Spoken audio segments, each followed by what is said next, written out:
الله الرحمن الرحيم، والصلاة والسلام على أشرف المرسلين. صباح الخير، صباح الفل، صباح الورد والياسمين عليكم كلكم، وكل سنة وانتم طيبين وبمناسبة دخول رمضان الكريم علينا.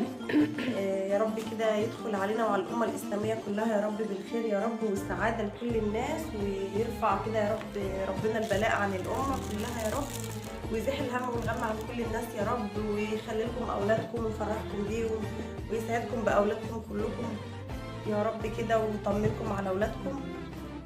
احنا كده عاملين فيديو النهارده، ده مش هنطبخ فيه ولا اي حاجه، احنا عاملينه كده بس هنتكلم وعاملين لكم مشتريات لرمضان. واحنا طبعا مش شاريين الحاجات دي مره واحده، احنا بقالنا كذا اسبوع بنحوش فيها، يعني كل اسبوع كده بنشتري شويه حاجات. هنوريها لكم بقى عشان كل اللي ما عملش كده يعمل كده بقى في باقي يعني تقريبا شهر وشويه على رمضان، يبدا يجيب اي حاجه كده تحس بقى في رمضان ان في حاجات جديده كده، والحاجات دي طبعا بتفرح كل الستات، يعني دايما الادوات المنزليه دي فرحه اي ست في الدنيا بجد، يعني احنا فرحانين بيهم قوي. الواحد بيحب الحاجات دي جامد يعني. فتعالوا كده ايه مع بعض نشوف احنا جايبين ايه. قبل ما نبدأ الفيديو بتاعنا كده بقى، ما تنسوناش في اللايك والشير والسبسكرايب للقناة عشان اللي بيشوفنا لأول مرة، وزي ما احنا متعودين بقى كده ندعي لكل أمواتنا وأموات المسلمين بالرحمة، وندعي لكل مرضانا ومرضى المسلمين يا رب بالشفاء إن شاء الله. هنبدأ بقى نشوف كده معانا ايه حاجة كده من اللي احنا جايبينه. طبعا هي كلها يعني معظمها مشتريات بلاستيك يعني، او كلها تقريبا مشتريات بلاستيك. هو البلاستيك اللي بس هو يعني المطبخ هو يعني بلاستيك نضيف يعني مبني على الحاجات دي كده. حله بالكليبس بتاعها كده، يعني فيها اي حاجه في التلاجة، بتبقى مقفوله كده ايه قفله بقى محكمه يعني كده. دي غويطه يعني تاخد حله اهي، حله بالظبط يعني. كنا جايبينها بايه 12 ونص. 12 ونص دول كده طقم كاسات كده، بس هي اللي هي بلاستيك يعني، بس الوانها جميله ورسمتها حلوه قوي، وبلاستيك مثلا هتديه لابنك او بنتك ومش هتخافي ان يقع منه على السيراميك يتدشدش ولا يعور اي عيل ولا حاجه. دول كده ب10 جنيه بس، يا بلاش والله يعني. دول كمان ممكن تعملي فيها في رمضان زبادي برضو، تحطي فيها مهلبيه او حاجه بس بتغطيها، وتستخدميها انت على حسب استعمالاتك انت بقى يعني، بس حلوه قوي يعني. هي 4 برضو كده بس بالغطا، فحلوه قوي يعني، حلوه ان هي لها غطاها يعني حلاوتها ان هي بالغطا. هي لها غطا. برضو ال4 ب10 جنيه يعني، هي فلوس بسيطه بس حلوه قوي. دي بولات كده برضو 3، شايفين غواط ازاي وحلوين قوي، ممكن تضربي فيهم كريمه او اي حاجه، حلوين قوي برضو 3 دول، غويطه جدا وجميله ازاي اهما. ال3 برضو ب10 جنيه. 10 جنيه دي عامله عمايلها يعني النهارده. شايفين بقى البولات الجميله دي قيمه جدا وحلوه قوي، وبرضو ال3 ب10 جنيه. شفتوا ال10 جنيه النهارده هتبدع بصراحه.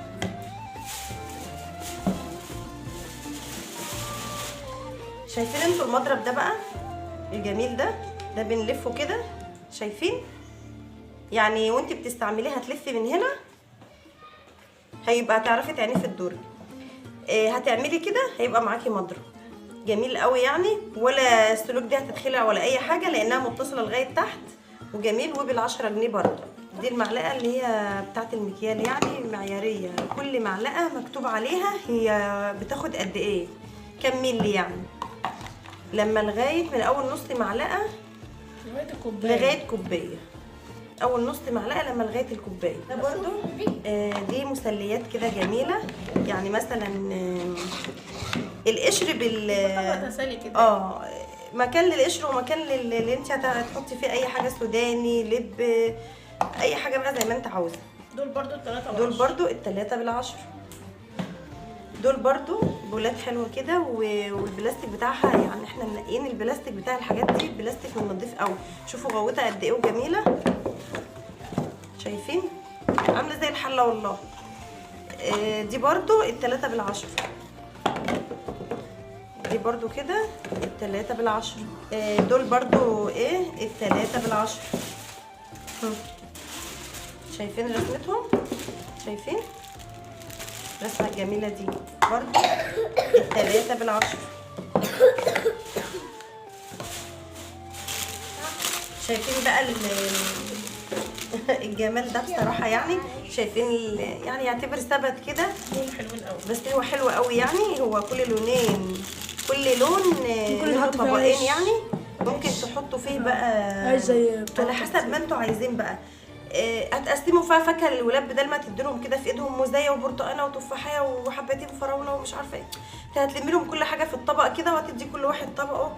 او مثلا يبقى تعمل لهم فشار مثلا، فشار اي حاجات كده يعني. بس اللي هو جميل قوي حلو يعني شكله شيك قوي كده وجميل خالص بجد يعني. فبقولوا لنا كده رايكم. دول 5 بقى مع بعض كده ب10 يعني. دول 5 دول 6 6 ب10. كل لون لون مع بعض ب10. كل لون منه 2 يعني دول 6 و6. دي علب برضو تلاجة كده برضو ال3 دول بالعشرة.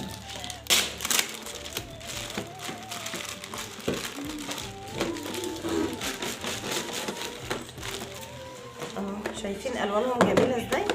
علب تلاجة بقى. باقي عندك شويه رز، جبن، حته رنجه، مش عارفه ايه، بتحطي فيها جبنه يعني ولا ريحتها تطلع في التلاجة ولا اي حاجه خالص. دول برضو بولات حلوه قوي كده. شايفين انتوا حلوين قوي يعني. هم بوله كده زي الفنجان يعني. شايفين انتوا الجمال ده بقى؟ زي مج الشوربه كده بس على اكبر شويه، بس بلاستيك بقى. او مايل على الميلامين يعني شويه، مش بلاستيك قوي يعني. هو عامل كده شبه الحاجات التركيه كده، والوانه كده برضو حلوه خالص. احنا جايبين منه كده 4 برضو. الواحده ب5 المج مثلا منه بيقعد ب5 جنيه من دول. حلوين قوي برضو. ساعة ما شفناهم بصراحة انبهرنا بيهم يعني. في منهم الوان كتير بس احنا احنا عجبنا الروز بتاعه قوي يعني. الروز منه جميل جدا وشيك كده وقيم قوي. دول برضو 3 كده. دول برضو زي الشفشق كده. ولا هو شفشق ولا هو كوبايه يعني. هي كوبايه عامله شفشق. كوبايه عامله نفسها شفشق يعني. هو ايه يعني مثلا بقى يتشرب فيها مثلا عرقسوس، الحاجات اللي هي مش عايزه كوبايه صغيره ميه بس مش اللي هو حجم كبير يعني. لفرد كده واحد عايز يشرب شويه ميه بتجيبي له فيه. يعني انت عملت مثلا شفشق عصير وفات حبه، بدل ما تحط الشفشق الكبير في كله في الثلاجه، لا فض الحبه في دول عم يبقوا يخلصوا، بدل ما تحط الشفشق بحاله الكبير. برضو ده ال3 بالعشرة. الوانهم جميله وحلوين خالص يعني. 3 ب10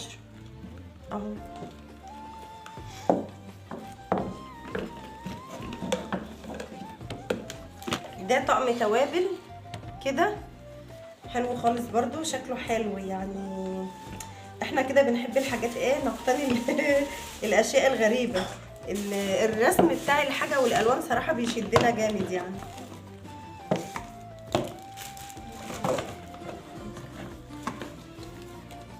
صراحه ده الحاجات دي بتشدنا جامد يعني. شايفين الوانه حلوه قوي ازاي. بيتفتح توابل بقى، بهارات، سكر، شاي، زي ما انت عاوزه. زي ما انت عاوزه. شايفين منها فيها كده، ولا تشيل الغطا ولا الغطا يقع ولا اي حاجه. وبعدين شكلهم حلو اصلا يعني. وانت رصهم كده في المطبخ في اي مكان اعتبري نفسك رصه تحف كده. كلها حاجات حلوه خالص يعني. شايفين الوانهم حلوين قوي يعني. حلوين خالص يعني.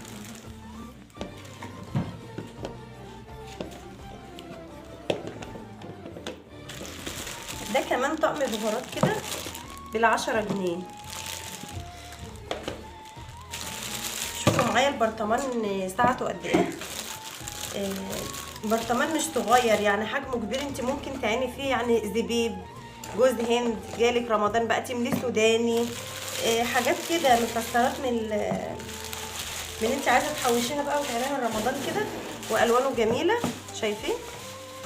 وكمان في معلقته اهو. والبرطمان جامد يعني ما بيلبش ولا حاجه يعني، حلو خالص. احنا شفنا منه حاجات كتيره بس الصراحه هو ده اللي عجبنا نجيبه يعني. بصوا بقى على الجمال ده.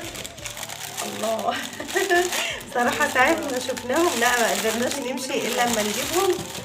هنجيب منه تاني ان شاء الله. حلو في التقديم حاجات يعني وجميل. شايفين هو والله انا ما يعني مش قادره اقول هو خامته ايه يعني، هي ولا بلاستيك تعتبر باغه يعني، الباغه اللي هي شبه الازاز كده يعني، الباغه اللي هي من نوعيات الازاز. شايفين انتوا الجمال عامل ازاي؟ تستخدميه بقى على حسب رغباتك انت، ممكن للحاجات اللي هي الطويله تقدمي فيها القراقيش والبسكوتات الطويله والحاجات دي، ممكن ايس كريم زي ما انت عايزه بقى. كل واحد بيستخدم الحاجه على حسب احتياجاته هو الشخصيه. بس شايفين الجمال؟ شايفين عامل ازاي؟ حلو قوي بجد يعني. شايفين والوانه جميله، درجاته اللونيه كلها مبهجه بصراحه يعني.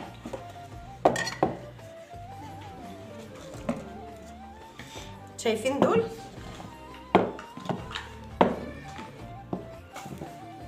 برضو ال3 ب10. احنا بنحب الحاجات الغريبه وخلاص. المهم الرسمه غريبه. احنا يعني الرسمه شكلها غريب عجبك بتبهرنا الصراحه الرسومات الغريبه والحاجات الغريبه دي الصراحه بتجننا. شايفين احنا لقينا من ده كمان، ما احنا بقى بنجيبه العين وخلاص ما احناش عارفين احنا جبنا ايه. شايفين لقينا واحد كمان بس الوانه تانية، الوانه مختلفه عن الاولاني.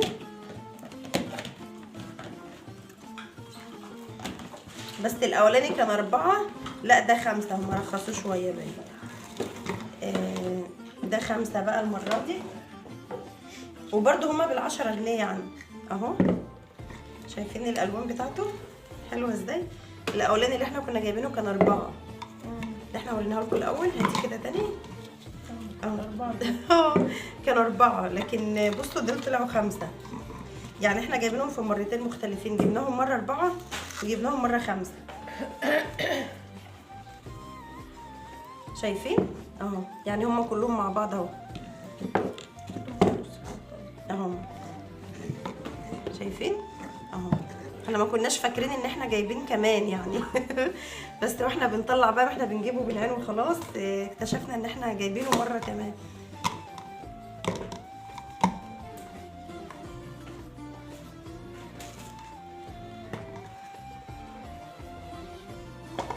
بصراحة كل حاجة في البيت جميلة، ودي حلوة قوي ومحملة جدا. وشوفوا رسمتها جميلة والوانها حلوة قوي بصراحة، كانت الوانها جميلة جدا.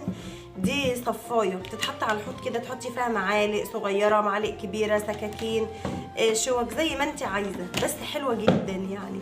انا لقيتها محملة كده وجميلة وبال10 جنيه ايه يعني، جميلة والوانها كانت حلوة قوي بصراحة.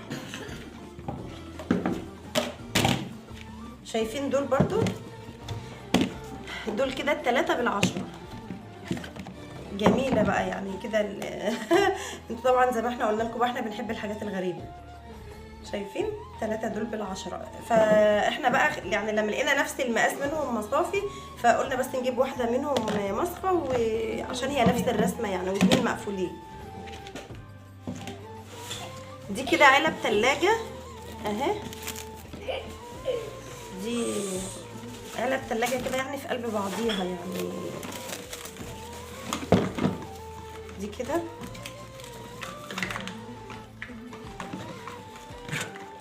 دي كده بقى اللي هم كام حله، انا ما اعرفش والله هم كام حله، انا لسه اول مره افتح معاكم اهو. ادي 1 2 3 4 حلل كده. بتستخدميهم برضو يعني على حسبك انت عايزه تستعملوهم في ايه.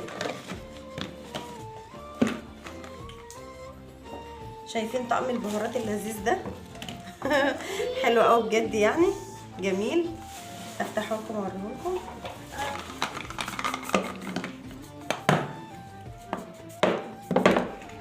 شايفين الوانه الجميله دي، وهو اصلا محندق ازاي وجميل. شايفين فلفل اسود كمون حبهان الحاجات دي بقى يعني زي ما انت عاوزه. والله عايزه تستعمليه شاي وسكر وبن وحاجات برضو براحتك، كله على حسب رغبتك انت عايزه ايه. الالوان جميله جدا. شايفين بقى التحفه دي هي مع انها بلاستيك بس ب15 جنيه علشان الشغل بتاعها ده. يعني ثبت كده بقى، تحطي فيه بيض في شم النسيم، تحطي فيه فاكهه، تحطي زي ما انت عايزه برضو على حسب احتياجاتك، قرص، كحك وحاجات من دي. شكله حلو على السفره عموما، يعني لو حطيتيه كده على السفره جميل، هو حلو خالص. جميل. ودي بقى ماسك بس سيليكون يعني للحاجات السخنه، بس يا رب كده ما يحسسناش بالسخونيه. بس هو حلو الصراحه يعني.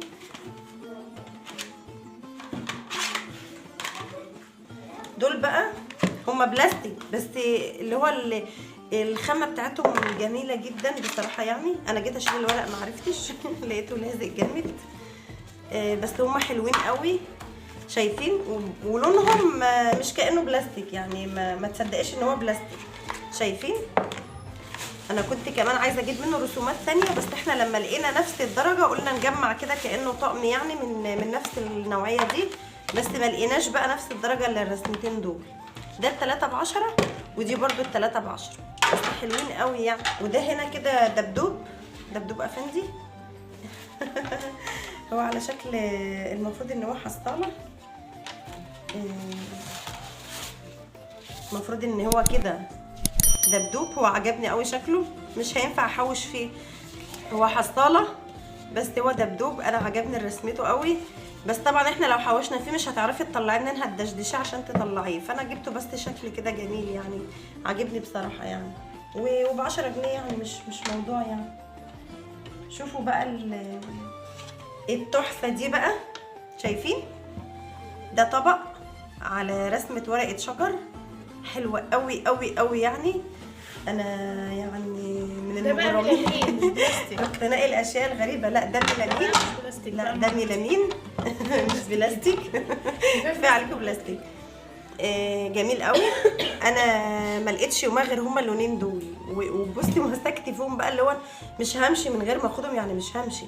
هي قالت لنا الواحد ب15 بس احنا خدنا قلنا لها الاثنين ب25 صح؟ اخدنا الاثنين ب25 يعني الواحد اخدناه ب12 ونص مثلا. بس اللي هما بس يعني اللونين احلى من بعض والرسمتين جمال قوي. حلو قوي بقى. قدامي في كيك، قدامي في بسكويت مثلا، ممكن ترصي فيه كحك وبسكويت يعني طبق مشكل كده من كله. ممكن تعمليه فاكهه، طبق فاكهه برضه زي ما انت عايزه. برضه على السفره هيبقى حلو قوي. يعني هو يعني بيستخدم في حاجات كتير برضه يعني. دي بقى العلب التحفه دي بقى، شايفين؟ زي الحاجات التركيه بالظبط يعني، جميله قوي. والماتيريال بتاعها عالي جدا يعني، رغم ان هي بلاستيك بس هي حلوه جدا جدا جدا يعني. شايفين؟ احلى من الصاج على فكره. لا الصاج ممكن يصدي كده لكن دي لا، دي ما تصديش ابدا وحلوه خالص يعني. لو وقعت منك على الارض مش هيجرى لها اي حاجه. انا صراحه لقيت منها في السوق احجام كتيره قوي، بس انا عجبني الحجم الكبير ده. انت ممكن تعيني فيه عدس، تحطي فيه مثلا، تفرغي فيه مثلا كيس السكر كله وهو مليان، وتسحبي منه بقى كوبايه بكوبايه كده. الاثنين دول كانوا عاملين 35 جنيه يعني الواحد 17 ونص مثلا. جبنا بقى طواجن فخار كده. دي اللي هو الخزف. الفخار ده للناس اللي ما تعرفوش، اللي هو المشغولات الخزفيه. دي طواجن بتدخل الفرن حلوه قوي. ممكن تستعمليها زبادي، ممكن تستعمليها زبادي، وممكن تستعمليها طواجن مثلا ام علي، مكرونات من المسكره اللي بتدخل الفرن يعني، حاجات كتيره جدا. رز بلبن تدخليه الفرن، مهلبيه فرن، زي ما انت عاوزه. دول برضو الواحد اخدناه على 6 جنيه، 6 جنيه الواحد. بس انا عايزه اقول لكم لكل حبايبي طبعا، عشان احنا طبعا لازم نعرفكم مخاطر اي حاجه. الفخار ده استخدامه واستعماله زيه زي الازاز بالظبط يعني. لازم وانتي هتستعمليه تستعمليه على ترابيزه ناشفه، وتحطيه في الفرن وتطلعيه برده على ترابيزه ناشفه، لان لو طلعتيه من الفرن كده على ترابيزه مبلوله هيفرقع معاكي. استعماله زي استعمال الصواني البايركس بالظبط اللي هي الازاز. فعلشان يعني لازم تخافي على نفسك، واحنا ما ينفعش نبقى عارفين معلومه وما نقولهاش، يعني لازم يبقى في مصداقيه في الكلام. وده طاجن اهو مثلا معمر، طاجن باميه باللحمه الضاني، طاجن مش عارفه ايه، بطاطس، زي ما انت عاوزه. اي حاجه في الفرن. اي حاجه بقى بتدخل الفرن. اتنين كده برضو يعني. هما الطواجن الصغيره بالكبيره هما كلهم عملوا كام؟ 90. عملوا 90 في بعضهم كده بقى، ما احنا فاصلنا. يعني ده مثلا ده كان بيتباع لوحده ب 60. كانت بتقولي ان ده مثلا ب 30. كانت بتقولي ان ده لوحده ب 60. شوفوا احنا شاطرين ازاي بقى. احنا جبناهم كده مع بعضهم، اديناها 90 جنيه وخلاص. هتتزرع هتقوم هم 90. خدي ال 100 وهاتي كمان 10 جنيه. اتشقلبي مكانك، مش هندفع اكتر من كده بقى. الستات دي فظيعه صراحه في الفصال، يعني لو ما فصلتش تموت تعيا. لازم هي تبقى مروحه كده منتصره ان هي مفصله كويس بقى وعامله الواجب بزياده. دول برضو كده يعني تخزني فيهم اي حاجه، ممكن تحطي فيهم كركديه مش عارفه ايه، زي ما انت عايزه. هو مكتوب عليه كركديه تصدقي. انا بقولها والله بالصدفه. كركديه برضو على حسب احتياجك، يعني ممكن تخزني في مشمش بتاع رمضان، قراصية، زي ما انت عاوزه. زي ما انت عاوزه. الاستخدام والاستعمال زي ما قلت لحضراتكم كلكم ان ده بيبقى على حسب احتياجاتك انت، وعارفه انت بيتك ممشيه ازاي. وده كمان برضو عجبني قوي، هو بكليبس اهو كده، عجبني قوي بصراحه. الواحد ب15، واللي انا وريته لكم برضو ده الواحد ب15. بس انا خدت الاتنين دول، قلت دول صغيرين شويه فاخد ايه الاتنين بال25، كانوا هم اخر حاجه يعني، فاخدت الاتنين بال25. بس برضو عاجبني جدا يعني شكله. ممكن تعملي فيه سمنه بلدي براحتك، مربى براحتك، زي ما انت عايزه. دي برضو بولات ازاز كده حلوه قوي. افكهم بس. الواحده ب5 جنيه. انا جبت اتنين كده، هم كانوا الاتنين مع بعض كده ب10 جنيه. انا جبتهم كده بال10 جنيه يعني. شايفين بقى المج الجامد ده؟ هو تقيل جدا على فكره، تقيل محمل قوي يعني.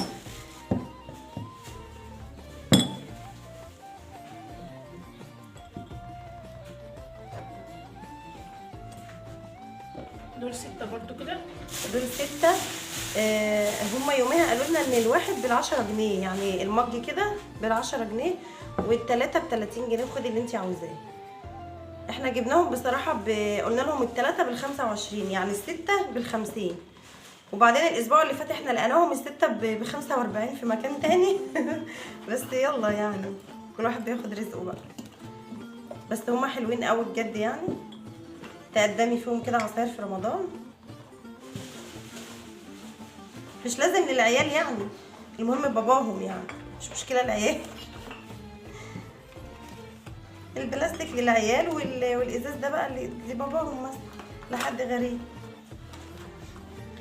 برضو دول كده للشاي. هي للشاي بس يعني. بصوا هي رسمتها واسعه كده وجميله، شايفين؟ حلوين قوي. انت ممكن تستعملوهم في حاجات تانية غير الشاي، يعني انت ممكن مثلا تعملي مهلبيه وتقدموهم فيه. حلوه قوي، جميله جدا. حجمها يعني معقول. حجمها واسع كده يعني، ورسمه فنجان وحلوه خالص يعني، اللي هي ممكن تستعمليها انت في تقديم حاجات تانية يعني. تقدمي فيها حاجات في رمضان كده حلوه، ومش كبيره قوي بقى اللي انت هتاكلي لما تزهقي، لا حاجات بسيطه. وعشان انتوا عارفين بقى رمضان بيبقى حاجاته كتير يعني. ربنا يجعله عامر عند الناس كلها طبعا بالخير يا رب. فاللي هو بقى حاجه هتاكلي بقى شويه كده وخلاص وخلصت الحكايه، وجميل وشكله شيك في التقديم وحلو قوي. لقينا منه رسمه كمان برضو عجبتنا، يعني هو نفس الستايل بس الرسمه مختلفه شويه. شايفين الجمال ده بقى؟ عجبتنا قوي برضو. فقلنا لا نجيب منهم بقى هما الاتنين كده ايه 6 و6، عشان بصراحه رسمته خطيره يعني. اهو اهو يا حبايبي.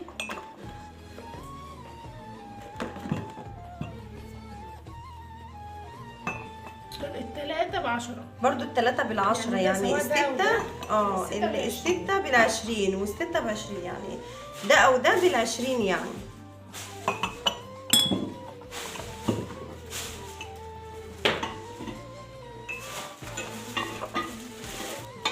بنقول لك بقى كده جددي في مطبخك وهاتي حاجات جديده كل اسبوع بمبلغ بسيط. هتبصي تلاقي نفسك على العيد او على دخول رمضان بقى عندك شويه حاجات كويسين قوي، ومن ما فيش من كل اسبوع حاجات بسيطه، يعني مبلغ بسيط وهتحوشي حاجات حلوه قوي. بس بصراحه بتفرحي نفسك، يعني انا اكيد الستات كلها زي كده بتفرح بالحاجات دي. شويه بقى رفيع كده يعني. شايفين ده بقى، ده مضرب، ده مضرب بس استعماله زي الهاند بلندر. شايفين؟ بصوا كده، شايفين؟ يعني هو انت ضغطتك عليه كده هو بيلف لوحده، ما بتضربيش كده بايدك ولا حاجه. هو ده ب25، يعني جايز غالي شويه، بس انا مش شايفاه غالي على الوظيفه بتاعته بصراحه. يعني هو حلو قوي على وظيفته، على سعر كويس قوي، ماشي يعني الدنيا مع بعضها. دي كده الكورنيهات بتاعت الكنافه. يعني ده دي مثلا اقماع كده احنا بنشكل عليها الكنافه. هنعمل لكم طبعا منها فيديوهات حلوه ان شاء الله. وبيبقى شكلها شيك قوي. تحشيها بقى كريمه، تحشيها كريمه مهلبيه، تحشيها كريمه خفق، يعني براحتك زي ما انت عايزه. ويا رب كده تكون حلقتنا معاكم النهارده عجبتكم ونالت رضاكم طبعا. واحنا بنشجعكم كلكم وبنقول لكم يلا اشتروا واملي بيتك بالخير بايديكي. يعني احنا والله ما فيش واحده فينا خدت من جوازها كده عشان نشتري حاجه، لا احنا جايبين كل الحاجات دي تخزيننا في اي حاجه، ما جايبنا في اي حاجه من دي. كل ده هم ما يعرفوش حاجه عن الكلام ده اصلا، يعني ملهمش دعوه هم بالموضوع من دي فلوس يعني. السوق، يعني انت بتاخدي احنا كده بناخد فلوس السوق بقى نطلعي منها اي حاجه لكده. في اكل وشرب وكمان ما تضيعش الدنيا كلها اكل وشرب، وكمان حاجه ناقصاني مش عارفه ايه كده. فبصراحه كله في ايديكي. شكلي وجددي في بيتك وكده. والراجل ما بيسالش، الراجل اللي انت عاملاه هو بياكله وهو بيعمله، وما فيش حد يعني هيقول لا للعدل في بيته. يعني هو كل واحد عايز بيته جميل وحلو ومن غير ما انت تقولي هات. عدلي وجددي وظبطي في بيتك كده بايديكي انت.